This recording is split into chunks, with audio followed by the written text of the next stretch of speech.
Social మీడియాలో ప్రచారంపై కూటమి సర్కార్ కక్ష సాధింపు చర్యలకు దిగుతోంది.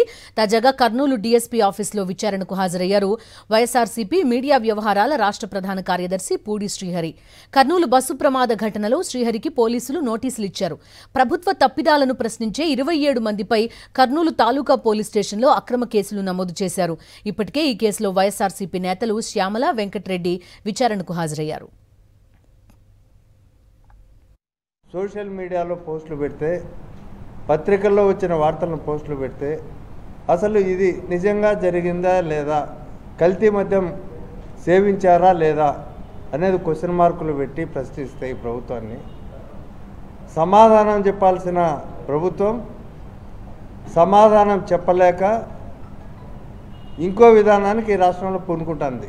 పోలీసు వాళ్ళు ఏం చేస్తున్నారు, ప్రభుత్వం సమాధానాలు చెప్పాల్సింది పోయి ఇట్లా మన ప్రభుత్వం పైన విష ప్రచారం చేస్తున్నారు. కాబట్టి దీనికి బాధ్యులైన ప్రచారం చేసే వాళ్ళందరినీ కూడా పట్టుకొచ్చి బెదిరించండి, అరెస్టు చేయండి, నోటీసులు ఇవ్వండి, ఎంతమందినైనా కేసుల్లో పెట్టండి, కానీ ఎవరే కానీ ప్రశ్నించడానికి వీల్లేదు. దాదాపు 27 మందిని ఈ కేసులో పెట్టడం జరిగింది.